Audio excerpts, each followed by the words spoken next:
All right, let's get another game. That was a nice win. That was a really nice win.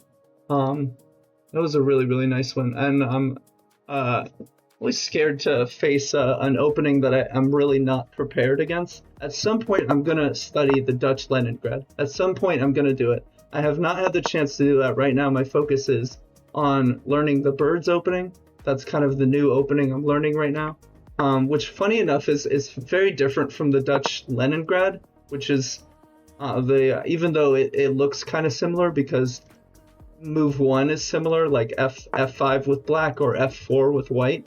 It looks kind of similar, but because it's a Dutch Leningrad, funny enough, that they tend to be pretty different. So at some point I'm gonna learn how to play the Dutch. That's what I'm trying to get at.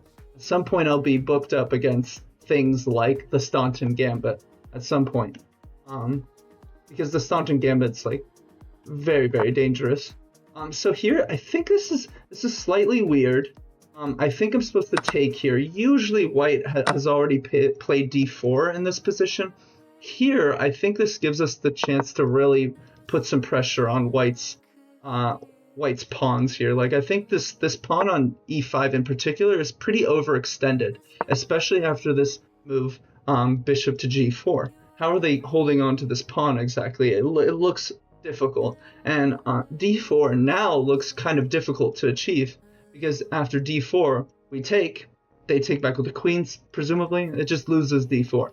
So I don't think this is correct, the way white is playing this, but I could be wrong. And we do have to respond to that. I wonder if I can hit both of these pawns with knight d7. How do they hold on to these two pawns? Of course, no. They simply play d4 there. And this would kind of justify, so a passive move like knight to d7 would justify the way white is playing this, because they just play d4 and they're holding on to both pawns. So I don't like knight d7. Do I have any other knight jumps like knight out here hitting the undefended pawn? That pawn is undefended. No, I'm sorry, that knight defends that square.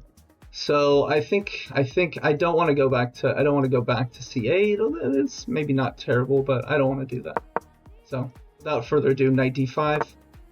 I'm trying out the Catalan. Mixed results so far. I highly recommend the Catalan to you. I think that's a great idea, Destiny. I think that's a fantastic idea. Already, can't I take here? Can't I take here? And they can't take with the queen. Look at that. Look at how awkward this gets for white. They can't take with the queen. Well, maybe they can. Maybe they can. Let me think about this for a second. Maybe they can. So I'm looking at this move, knight here. Obviously that kind of hangs the knight. So what I don't want to do is simply... Maybe I haven't played this right. What I don't want to do is just take here, they take back with the pawn, and everything's defended. They actually have a really, in that resulting position after takes on c3, they actually have a really nicely defended pawn center. They got a space advantage. I feel like white's a lot better there. They actually have a nicely placed queen. I think the best... I'm looking at this kind of slightly tricky move. Knight takes d4, leaving the knight hanging, with the idea that after, for example, knight takes, I fork. I don't think that's worth it. I don't think that's good. I don't think that's sound. But what I like about this move is I am threatening this, and I'm threatening to win a pawn. So I could win a pawn here with knight g4 check, g3, and queen takes d4. And d4 is a key pawn. My opponent does not want to lose that pawn. After d4 falls, how the heck are they holding on to these other two pawns? And that's the danger of overextending your pawn. So let's see if I can prove it. Before I talk a big game, let's see if I can actually prove it and break down this pawn structure. But I think if I'm not mistaken, I'm simply just winning d4, and that's a key pawn. That's a key pawn to lose. g3 is the only sensible move. They can block with... no, I'm sorry, that's not exactly true. They can block with the queen. Oh, look at that, they can block with the queen here. This is a move I underestimated. Queen f2 defends d4, and a critical detail is my knight is pinned. so I can't simply take. Okay, well that they don't see that, or maybe they don't see the correct move, which I believe was queen back to f2. I believe that was the best move. One of the nice things about queen takes d4 is they still can't castle kingside, which they would love to do. And I'm ready to continue snacking on some pawns here. In fact, okay, they've taken my knight. I can respond.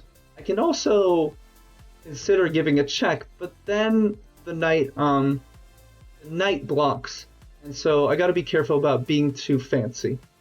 So let's just take, and if they want to take back, we'll calmly recapture with the pawn. I still am hitting c5. I'm still hitting c5 after the capture.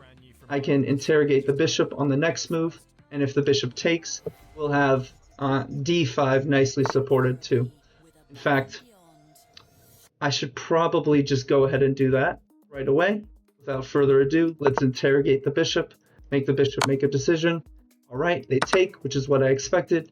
And now I have a decent pawn structure. My opponent does not. This is ugly. I would not want this position for white. I'm only up a pawn. Material is close to equal, but I'll take black any day of the week in this position. Yeah, nobody wants to play this with the white pieces. I can also give this check. This check is interesting on this move, for example. Can I give the check? It's interesting. Maybe I'm gonna start with. You know what? My bishop doesn't have anything better to do. I'm just gonna go ahead and do that. And if the bishop comes out, okay, interesting.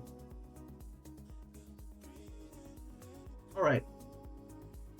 Now let's take the open file, semi-open file. The B file is a semi-open file.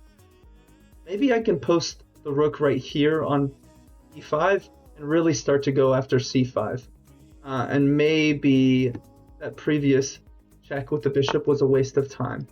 Like, maybe I should be prioritizing like just picking off these pawns. Okay, here I have a choice. I can defend the bishop or I can retreat the bishop. I like defending, but not because I'm going to keep my bishop here, because of course they can chase it away with h5. The real idea behind this move is that I'm creating Luft for my king. I'm creating an escape for my king. And so now the idea is to reposition the bishop back to e7. Maybe I can also consider throwing this pawn down the board. In fact, I like that a little bit better. Just throwing the pawn down the board. f7's well protected. Maybe my opponent's going to try something like e6. That's a tricky move that I'm going to have to figure out. That's a tricky move. So I'm going to start with this.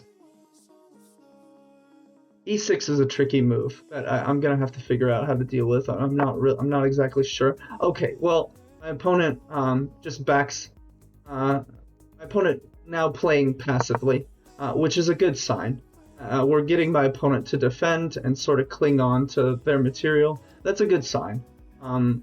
This is a passive move, not necessarily a bad one. Passive doesn't mean bad per se. I mean, it's like this move has a clear objective, just keeping c5 protected. But it's a good sign because they had some pressure down the f file there. Thanks, yeah. Yeah, the process is teaching me to think more positionally. Yeah, you know, like I'm obviously much more tactical player myself. So it's not necessarily my style, the Catalan, but I think it's a strong opening for sure. I would recommend. I mean, it's played actually at the highest levels of chess. Okay, so here let's just get on with it. Let's get on with the attack. We have some pressure on the queen side. We might as well take advantage of it.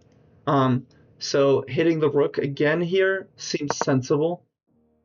And maybe, just maybe, we can apply some more pressure to b4 with rook a4. I can also hit the rook with this move, bishop g5. And my opponent's definitely holding on here. definitely holding on, definitely defending well. So, this is gonna be a long game, I think. I do need to activate my king, so I think this is the way my king comes into the game. It is an end game after all, so I need my king closer to the center, controlling things.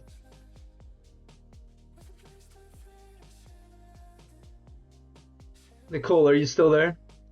Let's see. I can actually view. I realized recently I can actually see who my viewers are. I wish I knew how to use Twitch. I literally don't. But anyway. Okay, so they double. So I'm really getting my opponent to play passively here. That is a good sign. That is a really good sign. But at the same time, it's actually hard to break through here. My opponent's like as much as I think they're playing somewhat passively. Like there's no targets in their position really. So maybe G5.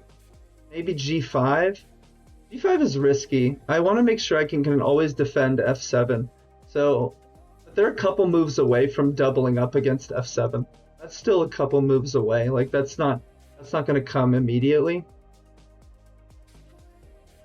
Let's start with this. Let's just start walking my king up. I can always play G5 on the next move. I want to play a little bit flexibly.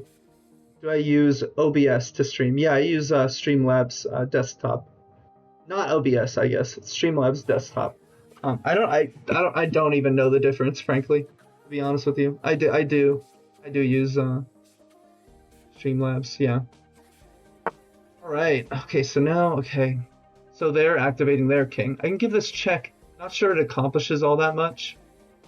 Well, I'm just gonna give this check. I'm curious how my opponent is gonna respond. I just want to see what they're gonna do. I think my king's totally safe here. Like I can probably continue walking up. Can I get my bishop in here somehow? Not easy. I want to be careful about making moves like this. Moves like this, they can hit me with a check, but I just duck away, and my king is totally safe on e6. So I think I can get away with moves like this. If I can get the king all the way to f4, then this will be worth it. Although, I want to be careful. There's a passer. This is a passer on e5, potentially. So if I overextend, if I overpress with my king, so here's a perfect example. I think I need to go back. I need to keep f7 protected, and I don't want to allow white to make a passer here. Ooh, do I have this tactic? Takes, rook takes, check? No, that's not actually good. No, that's not good. What am I saying? That's not good at all. Well, maybe it is though. I can't even tell, honestly. Okay. So here, it's really hard for me to make progress, actually. It's really, really hard for me to make progress. This f7 pawn is a major weakness in my position. So I think I need to shift the rooks back, maybe, unfortunately. And I think I want to shift this one back. The other one's well placed, and it defends a key pawn. I don't want to lose my a3 pawn without a fight. Actually, white could potentially... No, I take that back. I was going to say they could target it, but it's not easy. I'm going to shift my rook over here, and I'm going to try to open up these files. I just want to get my rook in the game this way. And I'm really low on time, so I'm going to play a lot faster now. Okay. What's the best way to open up the board? Maybe g5 finally. g5 finally here. b5 is interesting. I don't think it's... I don't fear b5. e5 because I have a pawn controlling that square. Actually, no, it just blunders the bishop anyway, so it's not good. It just doesn't work anyway. So, and I'm keeping f6 defended with my bishop, and I'm trying to open up an additional file. If I can open up an additional file, I should be winning. This is a very tense endgame. Very tense, relatively equal endgame. I'm trying to squeeze everything I can out of the position, but it's like, oh shoot, I'm just blundering my pawn. Well, actually, it's not exactly simple, because once they take, that would be a trade of pawns. and in that resulting position I'm hitting the bishop. So it's not so simple. It's not so simple.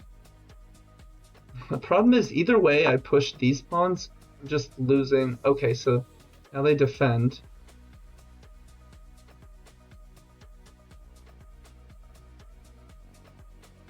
Okay, I'm gonna try this and then play f6. I think that's the best way to open up the board. I think that's the best way to open up the board.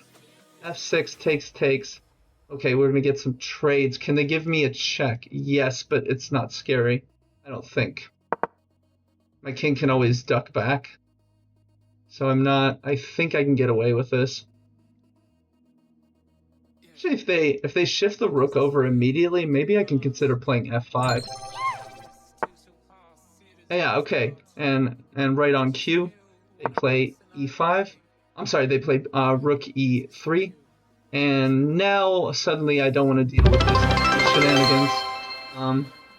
Nathan Chess, thank you for the follow. Appreciate the follow. Thanks. How you doing? Careful with my time. Thank you. Thank you. I'll keep an eye on my time. Absolutely. I'm being careful. 1 minute is a lot of time. Yeah, I got some time. Believe it or not. 1 minute is there's 1 minute's. Okay, wait. Yeah, it's really not clear what to do here. I want to go for f4. Okay, I'm gonna play for f4 here.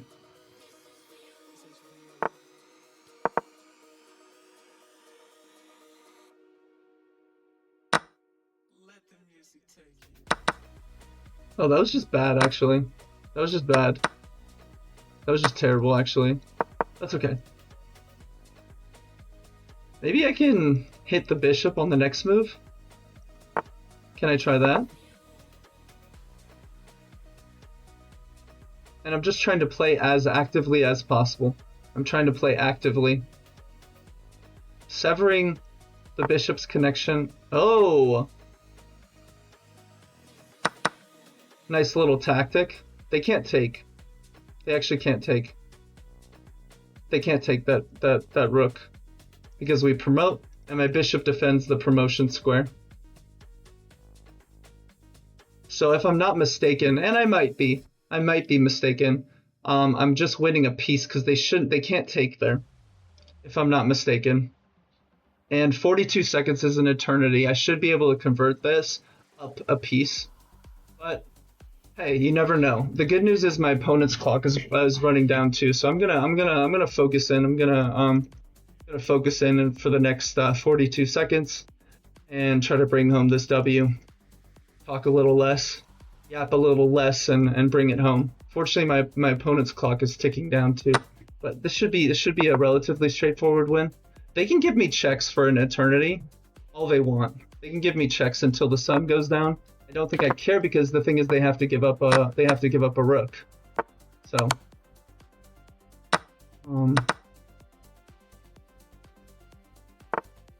and if they take there, I take back. Yeah. And my bishop just holds everything together. The bishop just holds everything together. This is relatively simple.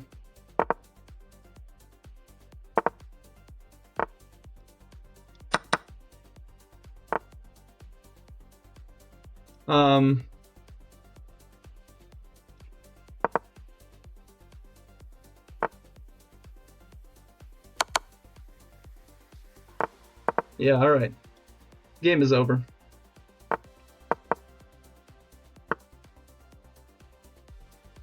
I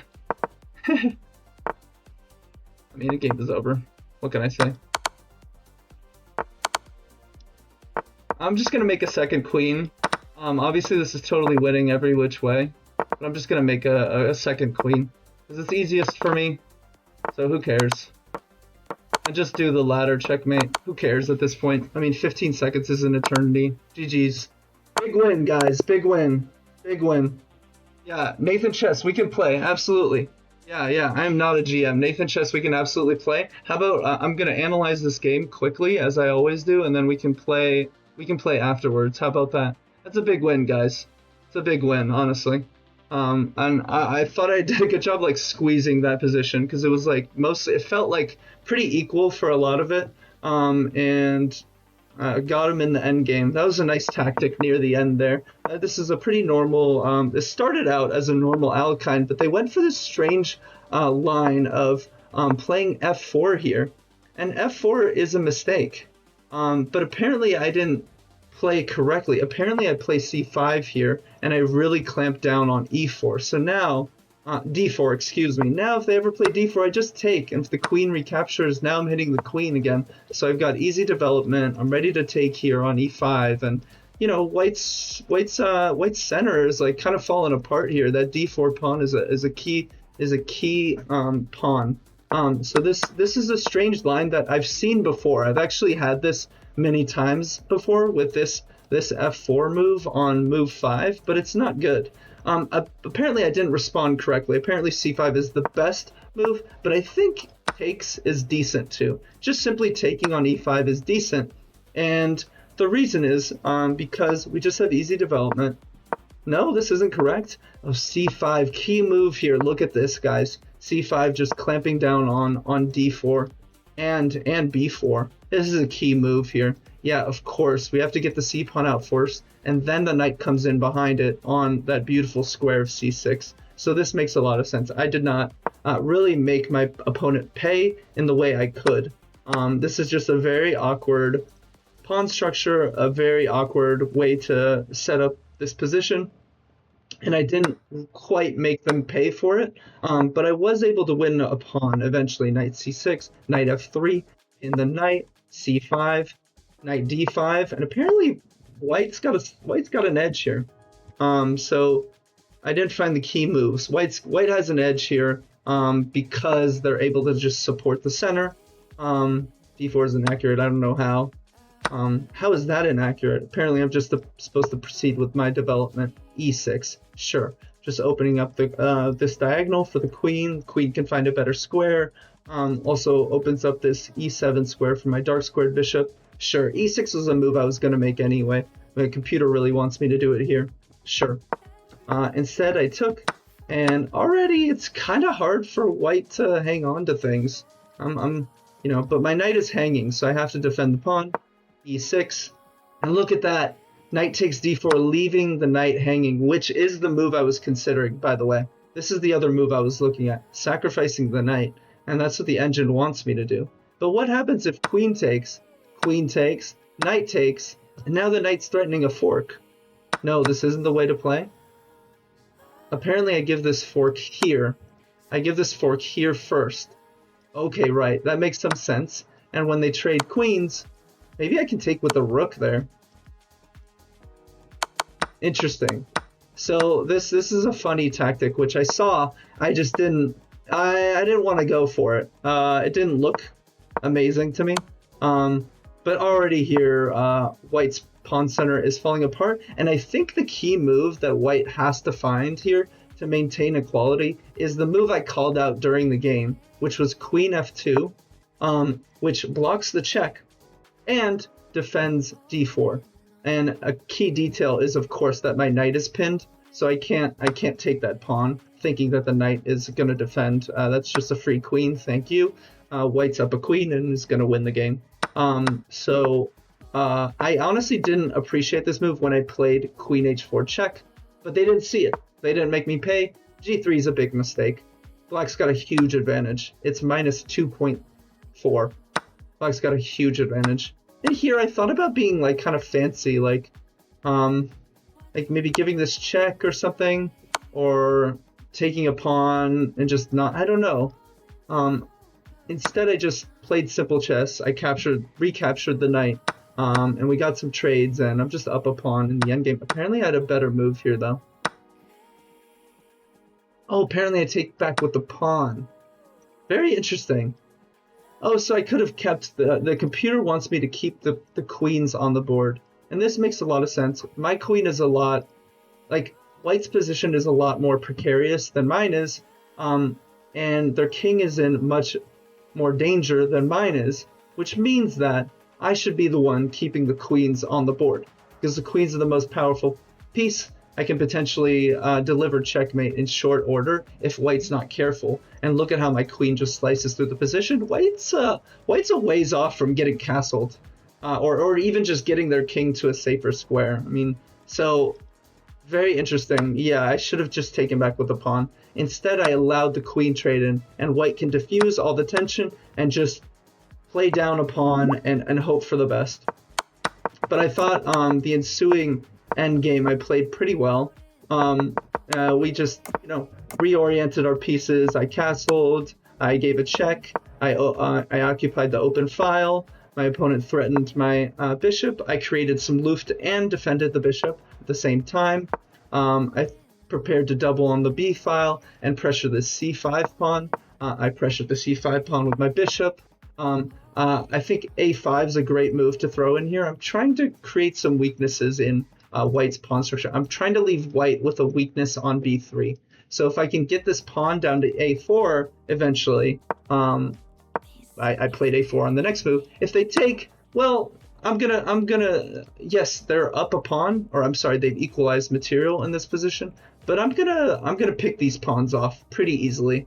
Like this is pretty simple stuff. I'm gonna pick off these pawns, and if they don't react, like if they just play something random, well, now they're left with a weakness on b3 already. I could just take with check. So very interesting. Very interesting, complicated endgame. I thought I navigated it pretty well. Apparently I had some misses. Okay, fine, but I thought I played it pretty well. Apparently I've given away the advantage here, despite being up a pawn, it's equal. And I think the engine is saying this is just very drawish. But I did find a really nice tactic after we reoriented our pieces. I really liked the tactic I found. They doubled. Really complicated endgame here. Very complicated endgame. I just blundered a pawn for no reason. Literally no reason. Blundered a pawn, threatened the rook, and played d4. And I really liked this tactic. They can't take that. They can't take the rook here. They have to go back and just play down a piece. No, they can take the rook? I mean, yeah, this just looked over after they take. Oh no, the engine wants that. Look at that. The engine wants them to just take the pawn. Yeah, and just play down a bishop, which makes a lot of sense. They do have a passer here, so you never know. Yeah, taking the rook is bad. Because they have no way of my bishop defends the promotion square. And now the win's easy. I'm just up a piece. The win is easy. I got all my pawns on dark squares so that my bishop could all defend it. That's what I did here. Now my pawns are on dark squares, and they have no chance of winning now.